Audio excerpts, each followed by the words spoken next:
Assalamu alaykum, hörmətli televizor көрgüçiler. Yaxşımsızlar? Dünya Uğur Qurultayı Tor televiziyasının günlük xəbərlər proqramısına həmminglar xoş gəlibsizlər. Mən Riyasət İftixar Abdurşid. Bugün düşənbə. Hörmətli görürmənlər, tövəndə diqqətinizlər günlük xəbərlər proqramımızın təfsilatıda bolsun. Dünya Uğur Qurultayı 22 dekabr kuni axborot e'lon qilib, Argentina Jinoyat ishlar sotiga sunilgan arizning taftish amaldorining xato qaror tufaylidan to'xtatib qo'yilganligini, bu arizni qayta kuchga ega qilish uchun guvohlik yig'ini ochilganligini bildirgan. Axborotda aytilishicha, bu yil 8 oyning 4 kuni Argentina Jinoyat ishlar sotining taftish amaldori Turkiyadagi bir ziyonkashlik uchirg'ichining delosi Turk advokati tarafidan bejirilyotidi degan xabarga asosan qaror chiqarib, Argentina sotiga sunilgan deloni to'xtatib qo'ygan. Ziyonkashlik uchirg'ichi bu qaror ustidan qayta ariz sungan. Bu yil 12 oyning 21 kuni elib berilgan isbot anglash yig'inida Turkiya tarafining irqiy qirg'inchilik munosabatli bu xil delolarga adliya ministridan boshqa odamning aralasha olmaydiganligini, ziyonkashlik uchirg'ichining Turk advokat orqali delo turg'iza olmaydiganligi haqida kuchli dalil o'tirib qo'yilgan. Turkiya asos qonun advokati Ali Yıldızmo buni quvvatlagan.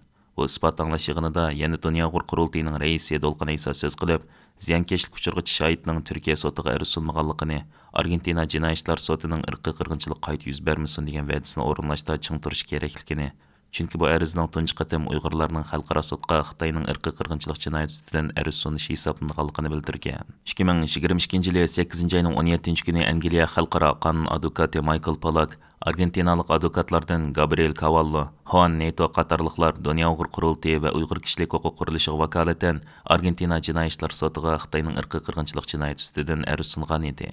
Argentina Jinoyat ishlar sotining irqiy qirg'inchilik jinoyati, insoniyat qarshi jinoyat va dunyoning har qanday yerdagi odam qiynash jinoyatlaridan hisob so'rash huquqi bor bo'lib, bu sotga sunilgan ariznomada Xitoyning Uyg'ur va boshqa Turkiya xalqlariga ilib berayotgan xalqaroliq jinoyati hamda bu jinoyatning eng chong javobgarlari ekanligi ko'rsatilgan edi. Türkiye Prezidentliği qarashliq Türkiye Diniy ishlar idorasi Türkiye tevasidagi 81 viloyatga joylashgan 90 ming jome va masjidga hujjat tushirib, Cuma namozida Uyg'urlar uchun duo qilishni buyurdi. 22 dekabr kuni Din xizmatlari boshqarmasi boshlig'i Dr. Shaban Qo'nda apandining imzosi bilan tarqatilgan hujjatda munlar yozilgan. Cuma namozidan keyin turkcha duo tövandikida qilinsin.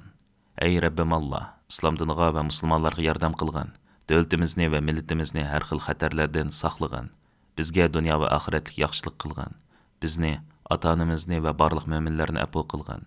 Qudus, Gaza va Sharq Turkiston qatorliq dunyoning har qaysi joylaridagi mazlum musulmonlarga yordam qilgin. Ularni sabotli qilgin. Sen bu duoyimizni qabul qilgin.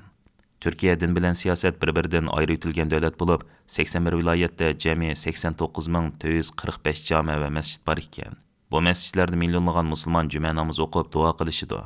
Ondaqda bu hujjatga asosan har haftadagi juma namozida Uyg'urlar uchun duo qilishning ahamiyati nima? Bu haqda Dünya Uğur Qurultayı ijroiya komitetining muavin raisi, diniy xizmatlarga mas'ul bo'lib kelayotgan kishilardan biri bo'lgan Turg'unjon Alovdin apandi Erkin Osiyo radiosining telefon ziyoratini qabul qilib, mundaq dedi. Turkiya Diniy ishlar idorasining 81 viloyatdagi jome masjidlar va imomlarga buyruq tushirib, Sharq Turkistonliklar uchun duo qilishni talab qilishi bakma ahamiyatli bir ish. Chunki Turkiya bizga qarindosh bir davlatdir. Hozir butun dunyo musulmonlari bizni unutib ketgan, bizga hissashlik qilmayotgan, hatto zolim Xitoyni qo'llayotgan bir vaziyatda Turkiyadagi oliy diniy organning bunday hujjatni tushirishi muhim. Buning eng muhim tarafi shuki, juma namozi o'qig'ili kelgan musulmonlar Sharq Turkistonda irqiy qirg'inchilik bo'layotganligini bilib oldi. Yana biri Turkiyaning islom dunyosidagi ta'siri nihoyatda zo'r. Bu orqali Sharq Turkistondagi irqiy qirg'inchilikni boshqa davlatlardagi musulmonlarga bildirishdimi ahamiyati zo'r bo'ladi. Bir necha kundan buyon Xitoyning asosli matbuotlarida bas-bas xabar qilingan Xinjiangdagi kishilik huquq va uni qonun bilan qo'g'dash nomli ko'ktoshlik kitob Xitoyning xalqaro qaratgan taratqularida tashviq qilinishga boshlagan. Xitoyning Yer shari televiziya kanali 21 dekabr kuni mazkur ko'ktoshlik kitob haqida videoli xabar ishlab tarqatgan. Xabarda ko'ktoshlik kitobda berilgan dokladning 8 cho'ng mazmundan tashkil topganligi, atalmish Xinjiangdagi millatlarning namratlik va qaloqlikdan qutulib, taraqqiyot yo'liga manganligi, iqtisod, madaniyat va boshqa sohalardagi huquq manfaatining qonun kapolatga ega bo'lganligi haqida ilmiy faktlik bayonlar berilganligi aytilgan. Shuningdek, 7 yildan buyon Xinjiangda terrorlik hujumlarining yuz bermaganligi, xalqning xotirjam yashayotganligi alohida ta'kidlangan.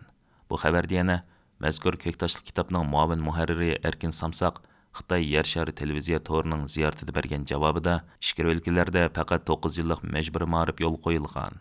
Şinjan xalqı bolsa yesli və başlanğıç məktəbdən toluq o'ttirğıcha 15 yillik haqsız məcburi ma'rifdan bəhrəman bo'ladi. Ma'rif sübtimiz barğancha yaxşılanmatıdı degan. 10 dekabr Xalqaro kishilik huquq kuni munosabati bilan xalqaro matbuotlar va kishilik huquq tashkilotlari Xitoyning irqiy qirg'inchiligi va kishilik huquq dafsanchiligini ayblab qisqa vaqtdan keyin maydonga chiqqan bu ko'ktoshlik kitob Xitoyning Sharq Turkistondagi kishilik huquq masalasi haqida e'lon qilgan tunji doklad bo'lib hisoblanadi. Navbatda Xitoyning davlatlik eng chong taratqulardan Markaziy televiziya stansiyasi bilan Xitoy yer shari televiziya tori bir vaqtda Xitoyning ichi va sirtiga buni tashviq qilishni boshlab etgan. Kuzatuvchilar Sharq Turkistondagi vaziyatning ko'ktoshlik kitobda deyilganlarning dal aksi ekanligini, kommunistik Xitoyning bir yandan insoniyat qarshi jinoyat o'tkazib, bir yandan bu ko'ktoshlik kitobni tashviq qilishning nihoyat bema'ni va masxaralik bir ahvol ekanligini, xalqaroning buning ishonmaydiganligini aniq bilsa-mu, o'zini oqlash uchun bu xil tashviqotlarni uzluksiz davom qilishga majbur ekanligini bildirishmoqda.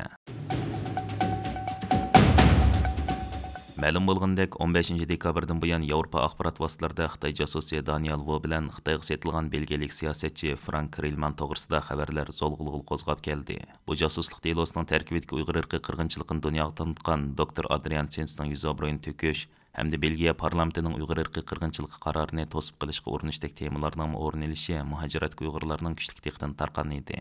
21 dekabr bu xususda e'lon qilingan xabarlarda bayon qilinishicha, bu masalaga Belgiya bosh ministri Alexander De Croo ifoda bildirgan. U bu xususda axborot vositalarining ziyoratini qabul qilganda Xitoyni ba'zi intayin dushman davlat deb atagan.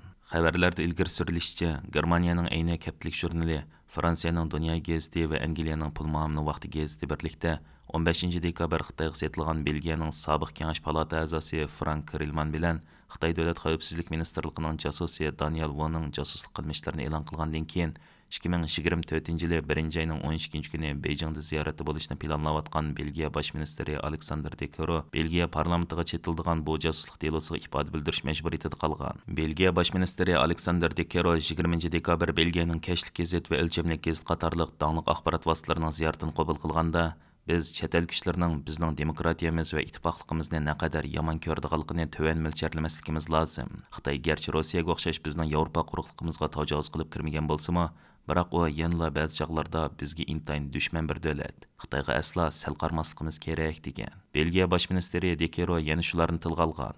Belgiyaning demokratiyasiga xoinlik qilinmoqda. Xitoylar ta'sir kuchlarini setib olib, bizning demokratiyamizning muqimiga buzg'unchilik qilishga urinmoqda. Xitoyning ishki, mundaqcha aytganda Xitoyning manfaati bizning ko'z oldimizda ichilmoqda. Dunyo Uyg'ur qurultiyi Berlin ishxonasining mudiri G'ayur Qurban apandining ilgari surishicha, Xitoy josuslarining buzg'unchilik qilayotgani yolg'iz G'arbning demokratiyasi emas, balki u irqiy qirg'inchilikning qurboniga aylanayotgan Uyg'urlarning muhojirat guruh avlodining ruhiy sog'lomlik masalasini o'z ichiga oldi ekan. Hurmatli ko'rmanlar, yuqorida diqqatingizga kunlik xabarlar programmamizning tafsilotini sunduq. Keyin qitimliq sonimizgacha ko'rishgacha omon bo'lgaysizlar. Stansiyamizning YouTube kanaliga a'zo bo'lishni unutmang. Xayr xo'sh.